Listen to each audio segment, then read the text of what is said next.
Bună, dragilor, și bine v-am regăsit la o nouă poveste. Deși suntem în luna mai, povestea cu numărul 42 ne vorbește despre Crăciun, mai exact Mickey Mouse și corespondența de Crăciun. Haideți să vedem totuși despre ce este vorba.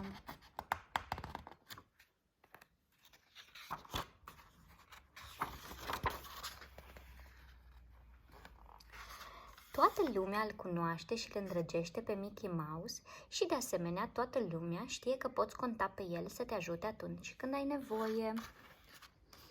Mickey zbura cu avionul său micuț peste acoperișurile caselor, printre fulgi amețitori de zăpadă. Dintr-o dată, o pală puternică de vânt înclină puternic mașinăria spre stânga. Ce tare suflă! Vântul ăsta e mai puternic decât avionul, se gândi Mickey, ținând manșa strâns în mână.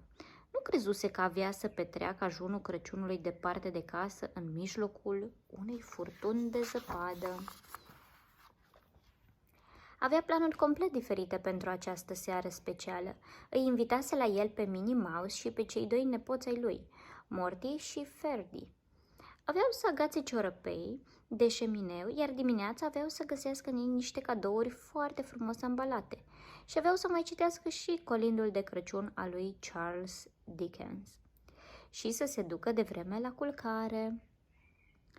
La început totul mersese exact cum plănuise. Casa era plină de decorațiuni, mirosea a Crăciun, focul pocnea plăcut în șemineu, steluțe argintii străluceau la ferestre. Nimic nu părea să tulbure această atmosferă plăcută de sărbătoare, până când sună telefonul. Bună seara, Mickey, se auzi o voce supărată în receptor. Te sun de la aeroport. A apărut o urgență. Avionul poștei are întârziere mare și nu se va opri să ia și sacii noștri, iar noi avem o mulțime de scrisori și pachete de Crăciun. Ai cum să le duci tu cu avionul tău? Ești singura noastră speranță. Ne poți ajuta?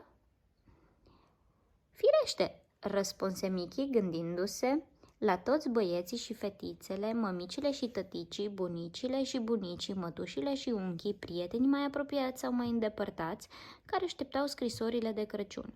Se îmbrăcă în haine călduroase, își luă rămas bun de la Minnie și băieți, apoi se duse la aeroport cât de repede putea.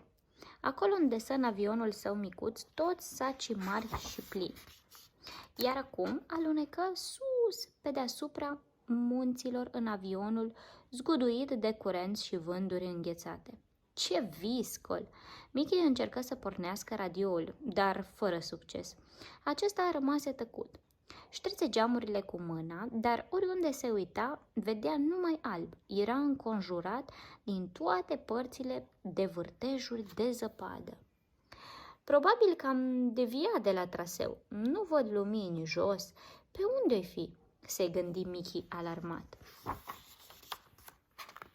Scoase busola, acul ei îmi va arăta nordul și atunci voi ști încotro mă îndrept, își spuse el. Dar acul busolei părea că nebunise. Mai întâi se vârti în jurul axei sale cu viteză amețitoare, apoi se ridică într-o parte și coborâ în cealaltă și îngheță așa. Uimitor, aș zice că busola funcționează. Iar dacă e așa, atunci înseamnă că nordul este sub mine. Mă aflu deasupra polului nord.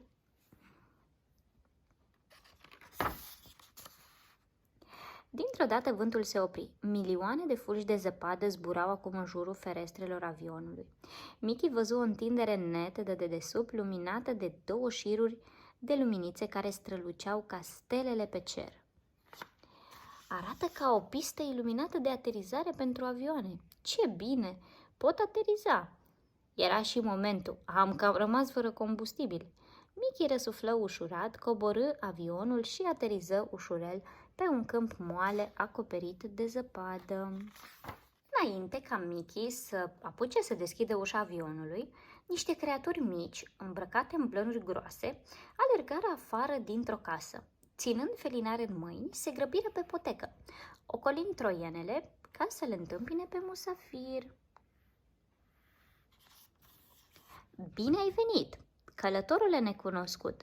oricine ești și de oriunde vii, spuse amabil unul dintre înfăfoliți, luminând silueta care venea din întuneric. Iar apoi se auzi un cor neașteptat.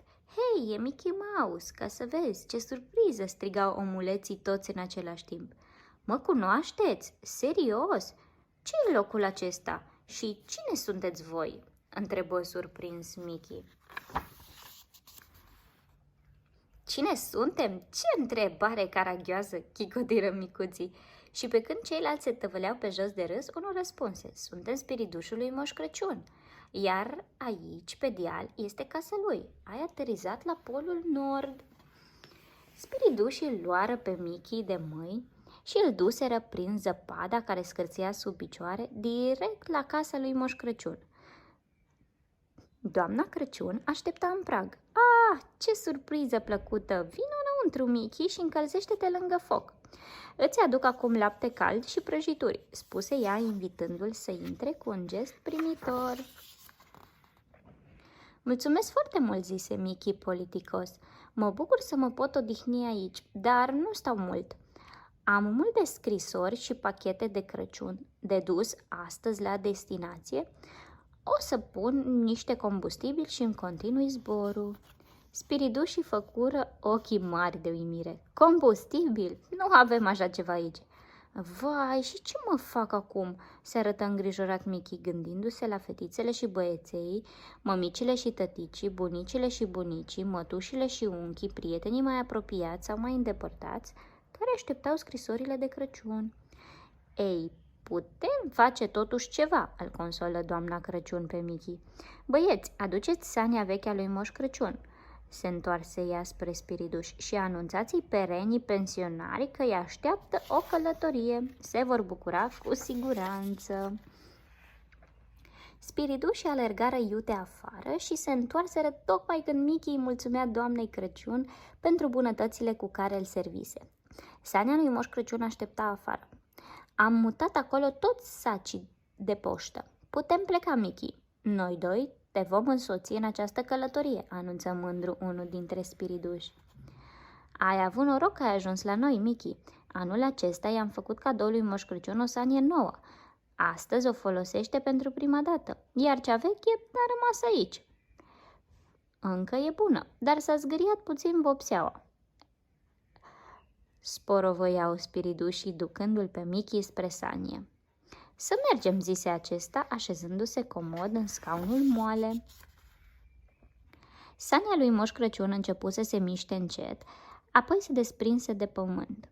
Ce mai călătorie! Uneori zburau mai repede ca vântul, alteori renii încetineau, pentru ca scrisorile să poată ajunge la adresele indicate. Mickey era încântat.